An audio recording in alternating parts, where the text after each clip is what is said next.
आमମାନଙ୍କ त्राणकर्ता प्रभु जीशुଙ୍କ नामରେ ସମସ୍ତଙ୍କୁ ନମସ୍କାର। ପୁନର୍ବାର ଏହି ଭିଡ଼ିଓରେ ଆଉ ଗୋଟିଏ ନୂଆ ଥିଓଲୋଜି ଟପିକ୍ ଉପରେ ଆଲୋଚନା କରିବା। ସେହି ଟପିକ୍ଟି ହେଉଛି ଅବ୍ରାହ୍ମଙ୍କ ଚୁକ୍ତି ବା ଅବ୍ରାହ୍ମଙ୍କ ନିୟମ, ଯାହାକୁ ଇଂରାଜୀରେ ଅବ୍ରାହ୍ମିକ୍ କଭେନାଣ୍ଟ ବୋଲି କୁହାଯାଏ। ବର୍ତ୍ତମାନ ଆମମାନେ ଏହି ଭିଡ଼ିଓରେ ଅବ୍ରାହ୍ମଙ୍କ ଚୁକ୍ତି ବା ଅବ୍ରାହ୍ମଙ୍କ ନିୟମକୁ ନେଇ ତିନି ଗୋଟି ବିଷୟ ଆଲୋଚନା କରିବା। ସେଗୁଡ଼ିକ ହେଲା ନମ୍ବର 1 ଅବ୍ରାହ୍ମଙ୍କ ଚୁକ୍ତି ବା ନିୟମର ପରିଚୟ। ଅବ୍ରାହ୍ମଙ୍କ ଚୁକ୍ତି ବା ନିୟମର ପରିଚୟ, ଯାହାକୁ ଇଂରାଜୀରେ ଇଣ୍ଟ୍ରୋଡକ୍ସନ୍ ଅଫ୍ ଅବ୍ରାହ୍ମିକ୍ କଭେନାଣ୍ଟ ବୋଲି କୁହାଯାଏ। ନମ୍ବର 2 ବାଇବଲରେ ଅବ୍ରାହ୍ମଙ୍କ ଚୁକ୍ତି ବା ନିୟମ। ବାଇବଲରେ ଅବ୍ରାହ୍ମଙ୍କ ଚୁକ୍ତି ବା ନିୟମ, ଯାହାକୁ ଇଂରାଜୀରେ ବିବ୍ଲିକାଲ ଭ୍ୟୁଜ୍ ଅଫ୍ ଅବ୍ରାହ୍ମିକ୍ କଭେନାଣ୍ଟ ବୋଲି କୁହାଯାଏ।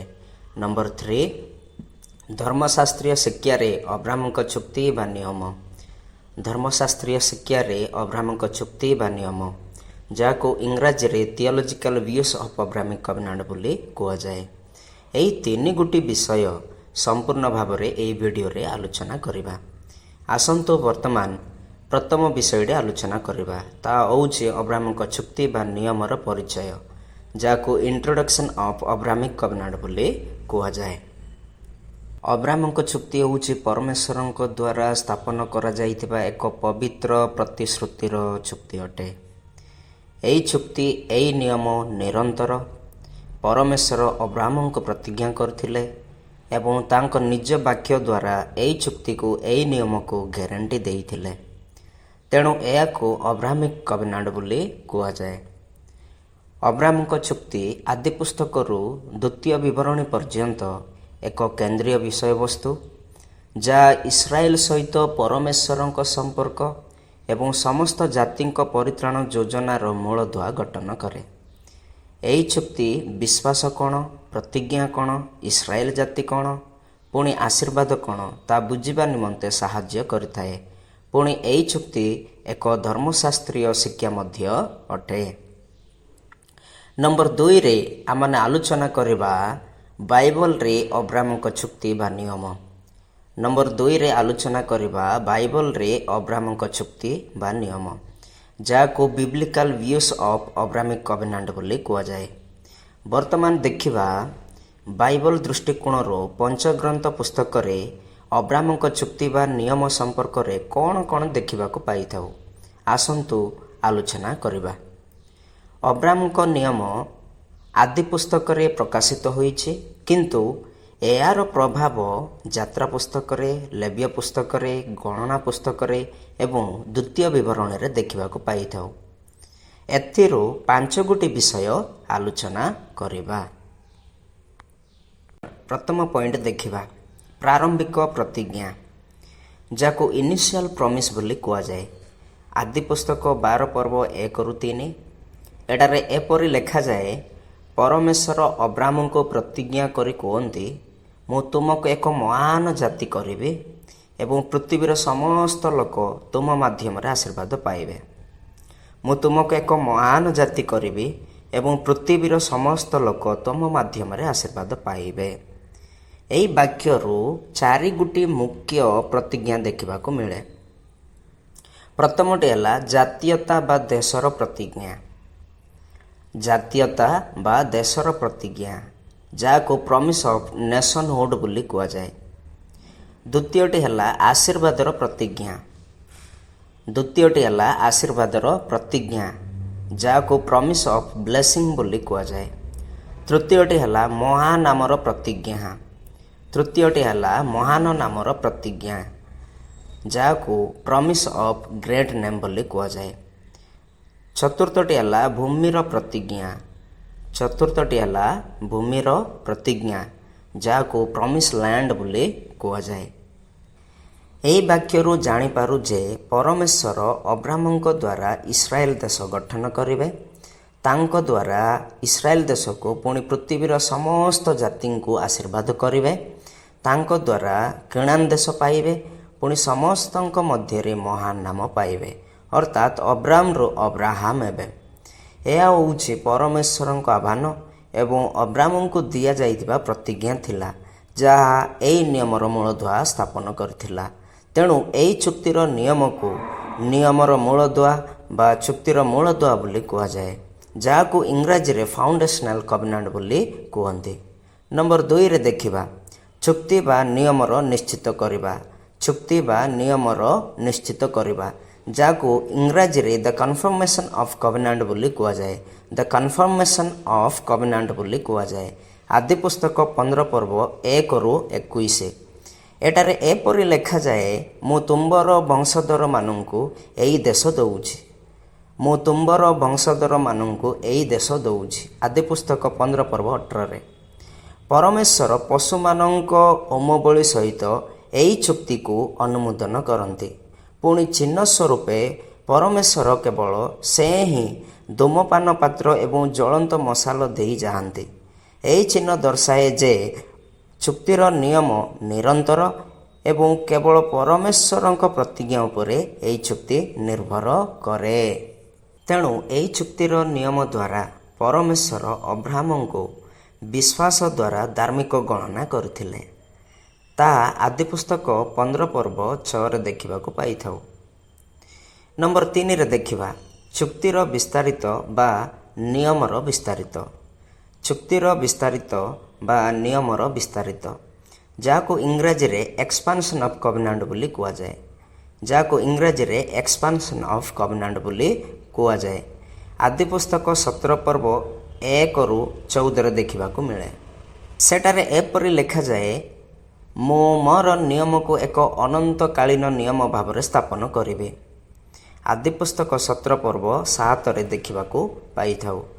ମୁଁ ମୋର ନିୟମକୁ ଏକ ଅନନ୍ତକାଳୀନ ନିୟମ ଭାବରେ ସ୍ଥାପନ କରିବି। ଏହି ପର୍ବରେ କେତୋଟି ମୁଖ୍ୟ ଉପାଦାନ ଦେଖିବାକୁ ପାଇଥାଉ। ଏହି ପର୍ବରେ କେତୋଟି ମୁଖ୍ୟ ଉପାଦାନ ଦେଖିବାକୁ ପାଇଥାଉ। ପ୍ରଥମରେ ନାମ ପରିବର୍ତ୍ତନ। ଅବ୍ରାମରୁ ଅବ୍ରାହାମ, ଆଦି ପିତାରୁ ଅନେକଙ୍କ ପିତା ବା ବହୁ ଲୋକର ପିତା। ଦ୍ୱିତୀୟରେ ନିୟମର ଚିହ୍ନ ସୁନ୍ନତ, ଯାହାକୁ ଇଂରାଜୀରେ ସାର୍କମସିସନ୍ ବୋଲି କୁହନ୍ତି, ତାହା ଦେଖିବାକୁ ପାଇଥାଉ। ତୃତୀୟରେ ପ୍ରତିଜ୍ଞା ବଂଶଧରମାନଙ୍କ ପର୍ଯ୍ୟନ୍ତ ବିସ୍ତାରିତ, ତାହା ଆମମାନେ ଏହି ପୁସ୍ତକରେ ଦେଖିବାକୁ ପାଇଥାଉ। ସାରା ଇସାକଙ୍କୁ ଜନ୍ମ ଦେବେ, ଯାହାଙ୍କ ମାଧ୍ୟମରେ ଏହି ଚୁକ୍ତି ଜାରି ରହିବ। ଚତୁର୍ଥ ପଏଣ୍ଟରେ ଦେଖିବା ନିୟମ ପୁନର୍ସ୍ଥାପିତ କରିବା, ଯାହାକୁ ଇଂରାଜୀରେ ରିଆଫର୍ମେସନ୍ ଅଫ୍ କଭେନାଣ୍ଟ ବୋଲି କୁହାଯାଏ। ଆଦି ପୁସ୍ତକ 22 ପର୍ବ 15-18 ପର୍ଯ୍ୟନ୍ତ ଦେଖିବାକୁ ପାଉ। ସେଠାରେ ଏପରି ଲେଖାଯାଏ, ତୁମ୍ଭର ବଂଶ ଦ୍ୱାରା ପୃଥିବୀର ସମସ୍ତ ଜାତି ଆଶୀର୍ବାଦ ପ୍ରାପ୍ତ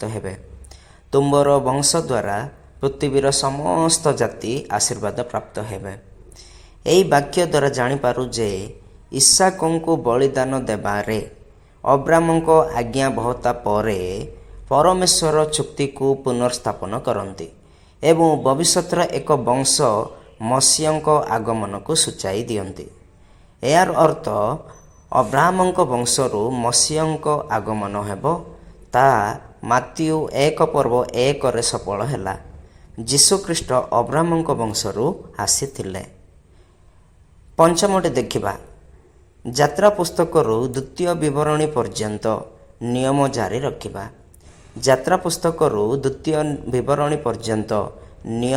ରଖିବା। ଯାହାକୁ ଇଂରାଜୀରେ କଣ୍ଟିନ୍ୟୁଏସନ୍ ଅଫ୍ କଭେନାଣ୍ଟ ବୋଲି କୁହାଯାଏ। ଯଦିଓ ମଶାଙ୍କ ନିୟମକୁ ଧ୍ୟାନ ଦିଆଯାଇଛି ଯାତ୍ରା ପୁସ୍ତକରୁ ଦ୍ୱିତୀୟ ବିବରଣୀ ପର୍ଯ୍ୟନ୍ତ, ତଥାପି ଏହି ପୁସ୍ତକ ଗୁଡ଼ିକରେ ଅବ୍ରାମଙ୍କ ନିୟମ ମୂଳଦୁଆ ଭାବରେ ରହିଛି। ଆସନ୍ତୁ କେତୋଟି ବାଇବଲରୁ ପ୍ରମାଣ ଦେଖିବା। ପ୍ରଥମ ପ୍ରମାଣ, ଯାତ୍ରା 2 ପର୍ବ 24ରେ ଲେଖାଯାଏ, ପରମେଶ୍ୱର ସେମାନଙ୍କର ଆର୍ତ୍ତନାଦ ଶୁଣିଲେ ଏବଂ ଅବ୍ରାହ୍ମଙ୍କ ସହିତ ତାଙ୍କର ନିୟମକୁ ସ୍ମରଣ କଲେ। ଏଥିରୁ ଜାଣିପାରୁ ଯେ ମଶାଙ୍କ ସମୟରେ ମଧ୍ୟ ଅବ୍ରାହ୍ମଙ୍କ ଚୁକ୍ତି ମୂଳଦୁଆ ଭାବରେ ଥିଲା। ତେଣୁ ପରମେଶ୍ୱର ଏହି ନିୟମକୁ ସ୍ମରଣ କଲେ। ଦ୍ୱିତୀୟ ପ୍ରମାଣ, ଯାତ୍ରା 6 ପର୍ବ 3-5ରେ ଉଲ୍ଲେଖ କରାଯାଏ, ମୁଁ ସେମାନଙ୍କ ସହିତ ମୋର ନିୟମ ସ୍ଥାପନ କଲି ଏବଂ ମୁଁ ମୋର ନିୟମକୁ ସ୍ମରଣ କଲି। ମୁଁ ସେମାନଙ୍କ ସହିତ ମୋର ନିୟମ ସ୍ଥାପନ କଲି ଏବଂ ମୁଁ ମୋର ନିୟମକୁ ସ୍ମରଣ କଲି। ଏହି ବାକ୍ୟରେ ସେମାନଙ୍କ ସହିତ ବୋଲି କହିଲେ ନୂହଙ୍କୁ ଏବଂ ଅବ୍ରାମଙ୍କୁ ମଧ୍ୟ ବୁଝାଏ। ତୃତୀୟ ପ୍ରମାଣ, ଦ୍ୱିତୀୟ ବିବରଣୀ 9 ପର୍ବ 5ରେ ଉଲ୍ଲେଖ କରାଯାଏ, ଏହା ତୁମ୍ଭର ଧାର୍ମିକତା ଯୋଗୁଁ ନୁହେଁ, ବରଂ ପ୍ରଭୁ ତୁମ୍ଭର ପୂର୍ବପୁରୁଷଙ୍କ ନିକଟରେ ଶପଥ କରିଥିବା ବାକ୍ୟ ପୂରଣ କରିବା ପାଇଁ ବୋଲି କୁହାଯାଏ। ଏଠାରେ ପୂର୍ବପୁରୁଷ ବୋଲି କହିଲେ ଅବ୍ରାମଙ୍କୁ ମଧ୍ୟ ବୁଝାଏ। ତେଣୁ ଅବ୍ରାମଙ୍କ ଚୁକ୍ତି ବା ଅବ୍ରାମଙ୍କ ନିୟମ ଯାତ୍ରା ପୁସ୍ତକରୁ ଦ୍ୱିତୀୟ ବିବରଣୀ ପର୍ଯ୍ୟନ୍ତ ଜାରି ରହିଥିଲା। ସେଥିପାଇଁ ଏହି ନିୟମକୁ ଫାଉଣ୍ଡେସନାଲ କଭେନାଣ୍ଟ ବା ଇଟର୍ନାଲ କଭେନାଣ୍ଟ ବୋଲି କୁହାଗଲା। କାରଣ ଅବ୍ରାମଙ୍କ ନିୟମ ସମସ୍ତ ନିୟମର ମୂଳଦୁଆ ଥିଲା ଏବଂ ଏହା ଅନନ୍ତକାଳୀନ ନିୟମ ଅଟେ। ବର୍ତ୍ତମାନ ଆସନ୍ତୁ ତୃତୀୟ ମୁଖ୍ୟ ବିଷୟଟିକୁ ଆଲୋଚନା କରିବା। ତାହା ହେଉଛି ଅବ୍ରାମଙ୍କ ଚୁକ୍ତି ବା ଅବ୍ରାମଙ୍କ ନିୟମର ଧର୍ମଶାସ୍ତ୍ରୀୟ ଦୃଷ୍ଟିକୋଣ। ଅବ୍ରାମଙ୍କ ଚୁକ୍ତି ବା ଅବ୍ରାମଙ୍କ ନିୟମର ଧର୍ମଶାସ୍ତ୍ରୀୟ ଦୃଷ୍ଟିକୋଣ, ଏହାର ଅର୍ଥ ଏବଂ ତାହାର ତାତ୍ପର୍ଯ୍ୟ ଆଲୋଚନା କରିବା, ଯାହାକୁ ଇଂରାଜୀରେ ଥିଓଲୋଜିକାଲ ଭ୍ୟୁଜ୍ ଅଫ୍ ଅବ୍ରାହମିକ୍ କଭେନାଣ୍ଟ ବୋଲି କୁହାଯାଏ। ଥିଓଲୋଜିକାଲ ଭ୍ୟୁଜ୍ ଅଫ୍ ଅବ୍ରାହମିକ୍ କଭେନାଣ୍ଟ ବୋଲି କୁହାଯାଏ। ଏଥିରୁ 5 ଗୋଟି ବିଷୟ ଆଲୋଚନା କରିବା। ପ୍ରଥମଟି ହେଲା ଅବ୍ରାମଙ୍କ ନିୟମ ନିରନ୍ତର ଏବଂ ଅନନ୍ତ ଅଟେ। ଅବ୍ରାମଙ୍କ ନିୟମ ନିରନ୍ତର ଏବଂ ଅନନ୍ତ ଅଟେ। ଅବ୍ରାମଙ୍କ ନିୟମ ପରମେଶ୍ୱରଙ୍କ ଦ୍ୱାରା ଆରମ୍ଭ ଏବଂ ପରମେଶ୍ୱରଙ୍କ ଦ୍ୱାରା ପରିପୂର୍ଣ୍ଣ। ଯଦିଓ ଆଜ୍ଞାବହତା ଆଶା କରାଯାଏ, ଏହାର ସିଦ୍ଧତା ମନୁଷ୍ୟର କାର୍ଯ୍ୟଦକ୍ଷତା ଉପରେ ନିର୍ଭର କରେ ନାହିଁ। ଆଦିପୁସ୍ତକ 17 ପର୍ବ 7ରେ ଲେଖାଯାଏ, ଅବ୍ରାମଙ୍କ ନିୟମ ଚିରନ୍ତନ ଚୁକ୍ତି ଅଟେ। ତେଣୁ ଏହି ଚୁକ୍ତିକୁ, ଏହି ନିୟମକୁ ନିରନ୍ତର ଏବଂ ଅନନ୍ତକାଳୀନ ଚୁକ୍ତି ବୋଲି କୁହାଯାଏ। ଦ୍ୱିତୀୟଟି ଆଲୋଚନା କରିବା। ଅବ୍ରାମଙ୍କ ଚୁକ୍ତି ଏକ ଅନୁଗ୍ରହ ଏବଂ ବିଶ୍ୱାସର ଚୁକ୍ତି ଅଟେ। ଅବ୍ରାମଙ୍କ ଚୁକ୍ତି ଏକ ଅନୁଗ୍ରହ ଏବଂ ବିଶ୍ୱାସର ଚୁକ୍ତି ଅଟେ। ଅବ୍ରାମ ଏକ ଆଇନ ଭିତ୍ତିକ ନୁହନ୍ତି, ସେ ବିଶ୍ୱାସ ଭିତ୍ତିକ ଧାର୍ମିକତାର ଆଦର୍ଶ ଅଟନ୍ତି। ଭଲରେ ଶୁଣନ୍ତୁ, ଅବ୍ରାମ ଏକ ଆଇନ ଭିତ୍ତିକ ନୁହନ୍ତି, ଅବ୍ରାମ ବିଶ୍ୱାସ ଭିତ୍ତିକ ଧାର୍ମିକତାର ଆଦର୍ଶ ଅଟନ୍ତି। ତେଣୁ ଆଦିପୁସ୍ତକ 15 ପର୍ବ 6ରେ ଲେଖାଯାଏ, ଅବ୍ରାମ ପ୍ରଭୁଙ୍କୁ ବିଶ୍ୱାସ କଲେ ଏବଂ ସେ ତାଙ୍କୁ ଧାର୍ମିକତା ଭାବରେ ଗଣିତ କଲେ। ଏଣୁ ରୋମିଓ 4 ପର୍ବ 3ରେ ପାଉଲ କୁହନ୍ତି, ବିଶ୍ୱାସ ଦ୍ୱାରା ଧାର୍ମିକ ଗଣିତ ହେଇଥାଉ ବୋଲି ଶିକ୍ଷା ଦିଅନ୍ତି। ତୃତୀୟଟି ଆଲୋଚନା କରିବା। ଅବ୍ରାମଙ୍କ ଚୁକ୍ତି ଏକ ଭୂମି ପ୍ରତିଜ୍ଞା ଅଟେ। ଅବ୍ରାମଙ୍କ ଚୁକ୍ତି ଏକ ଭୂମି ପ୍ରତିଜ୍ଞା ଅଟେ। ପରମେଶ୍ୱର କେନାନ୍ ଦେଶକୁ ଏକ ଅନନ୍ତ ଉତ୍ତରାଧିକାର ଭାବରେ ପ୍ରତିଜ୍ଞା କରିଥିଲେ। ଆଦିପୁସ୍ତକ 15 ପର୍ବ 18ରେ ଲେଖାଯାଏ, ମିଶର ନଦୀଠାରୁ ଫରାତ ନଦୀ ପର୍ଯ୍ୟନ୍ତ ତୁମ୍ଭକୁ ଦେବା। ଏହାର ଅର୍ଥ ମିଶର ନଦୀଠାରୁ ଫରାତ ନଦୀ ପର୍ଯ୍ୟନ୍ତ କେନାନ୍ ଦେଶ ବୋଲି କୁହାଯାଏ। ପୁଣି ଦ୍ୱିତୀୟ ବିବରଣୀ 1 ପର୍ବ 8ରେ ଲେଖାଯାଏ, ଦେଖ ତୁମ୍ଭକୁ ଏହି ଦେଶ ଦେଇଅଛି। ଏହି ଦେଶ ବୋଲି କହିଲେ ଏକ ପ୍ରତିଜ୍ଞା ଦେଶ, ପ୍ରତିଜ୍ଞା ଭୂମିକୁ ବୁଝାଏ। ତେଣୁ ଅବ୍ରାମଙ୍କ ଚୁକ୍ତି ଏକ ଭୂମିର ପ୍ରତିଜ୍ଞା ଅଟେ। ଚତୁର୍ଥଟି ହେଉଛି ଅବ୍ରାମଙ୍କ ଚୁକ୍ତି ଏକ ଆଶୀର୍ବାଦର ଚୁକ୍ତି ଅଟେ। ଅବ୍ରାମଙ୍କ ଚୁକ୍ତି ଏକ ଆଶୀର୍ବାଦର ଚୁକ୍ତି ଅଟେ। ଆଦିପୁସ୍ତକ 12 ପର୍ବ 3 ଏବଂ 22 ପର୍ବ 18ରେ ଲେଖାଯାଏ, ତୁମ୍ଭ ଦ୍ୱାରା ସମସ୍ତ ଜାତିକୁ ଆଶୀର୍ବାଦ କରିବା। ପରମେଶ୍ୱର କୁହନ୍ତି ଅବ୍ରାମଙ୍କୁ, ତୁମ୍ଭ ଦ୍ୱାରା ସମସ୍ତ ଜାତିକୁ ଆଶୀର୍ବାଦ କରିବା। ଏହାର ଅର୍ଥ ଅବ୍ରାମଙ୍କ ବଂଶଧର ଦ୍ୱାରା ସମଗ୍ର ବିଶ୍ୱ ଆଶୀର୍ବାଦ ପାଇବ। ତେଣୁ ପାଉଲ କୁହନ୍ତି ଗାଲାତୀୟ 3 ପର୍ବ 16ରେ, ପ୍ରତିଜ୍ଞା ଗୁଡ଼ିକ ଅବ୍ରାମଙ୍କ ଏବଂ ତାଙ୍କ ବଂଶକୁ କୁହାଯାଇଥିଲା, ଯିଏ ଖ୍ରୀଷ୍ଟଙ୍କୁ ବୁଝାଏ। ଏହା ଯୀଶୁଖ୍ରୀଷ୍ଟଙ୍କଠାରେ ପୂରଣ ହୋଇଛି, ଯିଏ ଅବ୍ରାହ୍ମଙ୍କ ପ୍ରକୃତ ବଂଶ ଥିଲେ, ଯାହାଙ୍କ ଦ୍ୱାରା ଜିହୁଦୀ ଏବଂ ଅଣଜିହୁଦୀମାନଙ୍କୁ ପରିତ୍ରାଣ ଦିଆଗଲା। ପଞ୍ଚମଟି, ଅବ୍ରାହ୍ମଙ୍କ ଚୁକ୍ତି ଇସ୍ରାଏଲର ପରିଚୟ ପାଇଁ ଭିତ୍ତିଭୂମି। ଅବ୍ରାହ୍ମଙ୍କ ଚୁକ୍ତି ଇସ୍ରାଏଲର ପରିଚୟ ପାଇଁ ଭିତ୍ତିଭୂମି। ଅବ୍ରାହ୍ମଙ୍କ ନିୟମ ଇସ୍ରାଏଲ କିଏ ତାହା ପରିପ୍ରକାଶ କରେ। ତେଣୁ ଇସ୍ରାଏଲ ଏକ ମନୋନୀତ ଜାତି ବୋଲି ଦ୍ୱିତୀୟ ବିବରଣୀ ତାର 7 ପର୍ବ 6-8ରେ ଉଲ୍ଲେଖ କରାଯାଏ। କାରଣ ଅବ୍ରାହ୍ମଙ୍କଠାରୁ ଇସ୍ରାଏଲର ଆରମ୍ଭ ହେଲା, ସେଥିପାଇଁ ଇସ୍ରାଏଲ ଏକ ଚୁକ୍ତିନାମା ଜାତି ଅଟେ। କାରଣ ପରମେଶ୍ୱର ଅବ୍ରାହ୍ମଙ୍କୁ ତୁମ୍ବ ଦ୍ୱାରା ଏକ ଜାତି ନିର୍ଗତ କରିବା ବୋଲି ପ୍ରତିଜ୍ଞା କରିଥିଲେ। ଏହି 5 ଗୋଟି ଧର୍ମଶାସ୍ତ୍ରୀୟ ଶିକ୍ଷା ବା ଥିଓଲୋଜି ଶିକ୍ଷା ଅବ୍ରାହ୍ମଙ୍କ ଚୁକ୍ତିରେ, ଅବ୍ରାହ୍ମଙ୍କ ନିୟମରେ ଦେଖିବାକୁ ପାଇଥାଉ।